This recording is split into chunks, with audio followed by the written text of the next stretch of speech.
Mansardarea blocurilor din Chișinău a început acum 8 ani. După construcția acestora, blocul capătă o altă imagine. Este renovat cu acoperiș și rețele inginerești noi.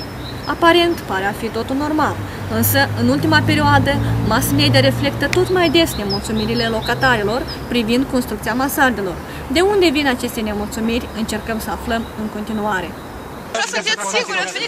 Eu nu înțeleg de ce dumneavoastră aveți pretenții. Dumneavoastră acum, ia uitați-vă la noi aici. Pe noi ne pune la dubie autorizația dumneavoastră. Noi nu v-am dat voie să ieșiți cu 1,40 m. Domnul Vălătkov mi-a spus mie personal, consolele sunt interzise de către legislație. Consolele. În lege. А согласие всех жильцов есть у вас на 5-м этаже, на последнем этаже? Согласие Всех жильцов. 100% есть у вас? Cele mai multe probleme apar de la regulamentul privind construcția mansardelor, în care nu este clar stipulat câte procente din numărul locatarilor ar trebui să-și dea acordul și de cele mai deseori agenții economici îl întorc cum vor ca să le iasă businessul. 100% acord la locatari și cerem 100%. 2/3 de la ultimul etaj. Tot 2/3 din acord. Unul din cele mai cunoscute scandaluri privind construcția mansardelor este cel de pe strada Dimo 15/1. După mai multe petiții adresate autorităților și fără răspuns, mai mulți locatari au protestat cerând stoparea lucrărilor, pe motiv că nu se construiește ceea ce li s-a promis la început. În cele din urmă, majoritatea și-au retras semnăturile.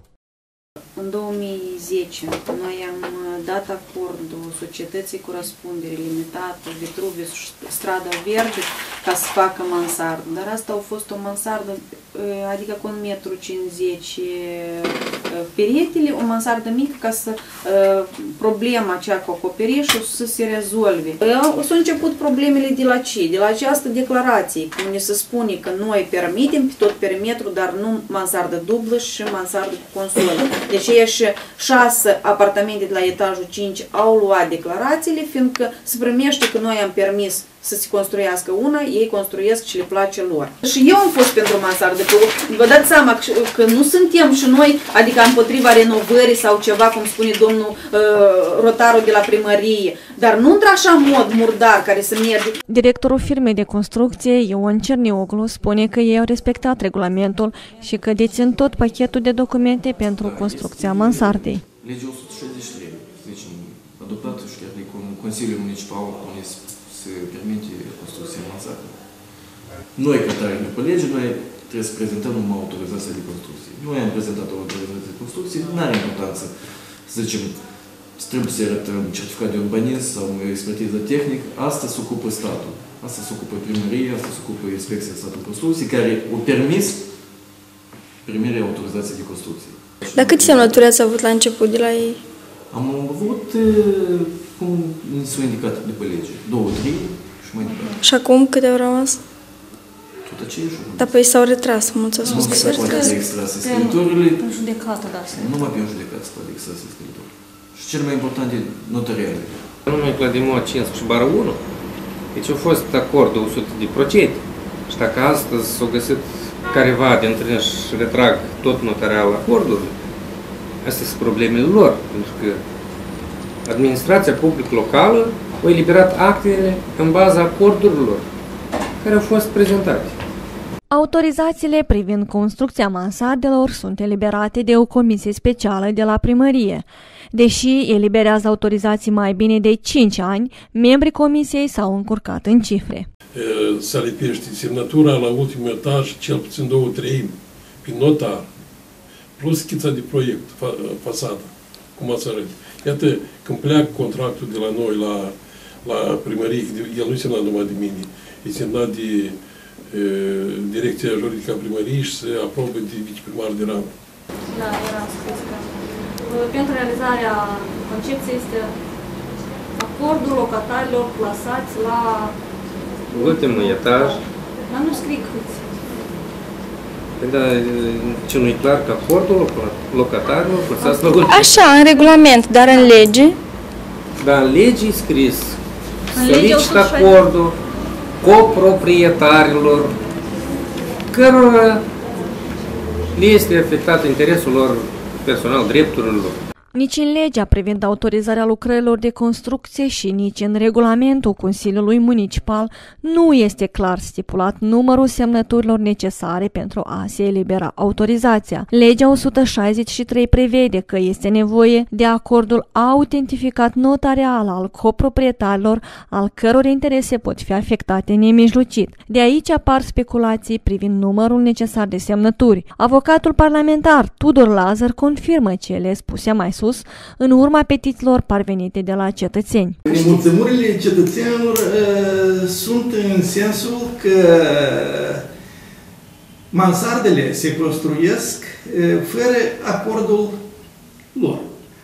Pare mi se este necesar să fie consultați toți locatarii, pentru că proprietatea în principiu este privată și nimeni nu are dreptul să îl lipsească pe cineva sau să îl împiedice pe cineva, pe un proprietar, am în vedere, de folosirea proprietății sale. În caz de catastrofă, va suferi nu numai locatarul de la ultimul nivel, dar toți locatarii casei. Și companiile de construcție solicită diferit numărul de semnături. Unii cer 66%, iar alții 72% din numărul total al locatarilor. 2/3 de la ultimul etaj,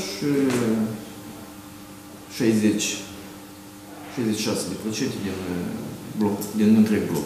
Noi lucrăm cu asociațiile locatarilor, pentru că ei sunt mai organizați și cerem 100%. De la tot blocul? Nu, de la ultimul etaj. Să iei acordul tuturor a 100% din blocul locativ este pe locuri utopii. Nu o să fie niciodată 100% colectate. Și atunci noi avem de ales să rămânem în starea în care suntem, ori să găsim o variantă de alternativă. Avocata Violeta Gașițoi spune că, potrivit codului civil, investitorii trebuie să obțină acordul tuturor locatarilor, iar legea este mai presus de orice decizie a primăriei. Au anunțat firma de construcție înscris cu scrisoare recomandată cu aviz că sunt împotrivă, au anunțat primăria și au anunțat inspecția în construcție. Deci, din moment ce toate aceste structuri au cunoscut despre faptul că persoanele sunt împotriva construcției, deci ei trebuiau să oprească să construiască. Însă ei au acționat cu rea credință. Ei, dimpotrivă, au continuat să întreprindă careva lucrări de construire a mansardei. Ei nu au avut 2-3 nici în 2010, pentru că 5 semnături din 21 de apartamente, nici de cum nu era 2/3. Primăria a pierdut deja mai multe procese de judecată pentru că cineva a decis în numele proprietarului să facă o construcție, spune președintele Comisiei Municipale pentru Arhitectură și Urbanism, Ghenadie Ivașcenco. Acesta a adăugat că majoritatea caută să obțină profit din acest business, dar ar trebui să fie respectate normele legale. Nu știm ce fel este proprietar, tot oamenii sunt proprietari. Dar noi am mers pe situația când primăria, prin aceste jecuri, decidea cărui agent economic să-i dea dreptul și ei semnau să construiască mansarda deasupra, fără a discuta normal cu oamenii care locuiesc în aceste blocuri. Evident că toată aceasta n-a putut duce decât la conflicte, neînțelegeri și speculații.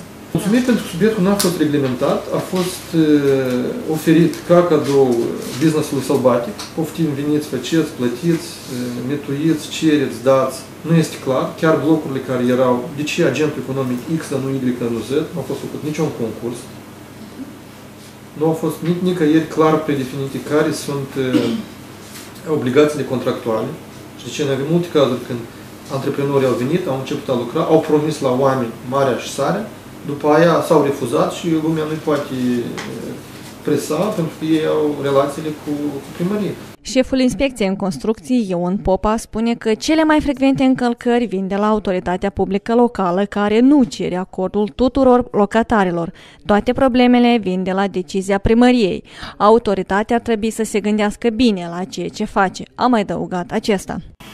Toate încălcările se fac până la eliberarea autorizației. Și inclusiv și autorizație. Și cine ar fi responsabil de asta? Răspund și solidar, răspund toate persoanele care sunt implicate în elaborarea documentelor respective. Înțelegeți?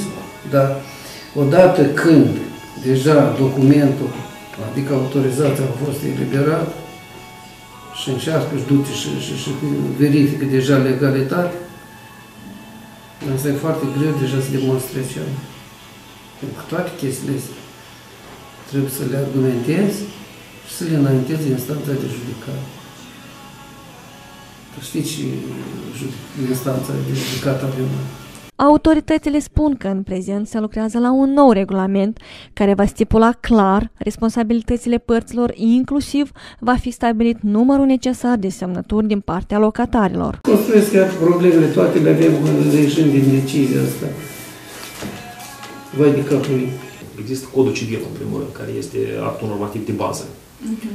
În baza codului civil sunt niște norme și niște cerințe, care, din păcate, pe alocuri se bat cap în cap cu regulamentele care mai sunt. Acum se lucrează asupra unui regulament nou în cadrul primăriei, grup de lucru în care suntem și noi în Cluj, compania noastră, pentru a evita sau pentru a elimina cele lacune care au apărut în regulamentele sau în alte acte precedente. Greșeala numărul 1 a municipalității a fost că nu a făcut un regulament și să-l impună acest regulament de la bun început. Cu părere de rău, problema până acum se amplifică, pentru că 3 ani în urmă a fost făcut un grup de lucru sub conducerea primarului general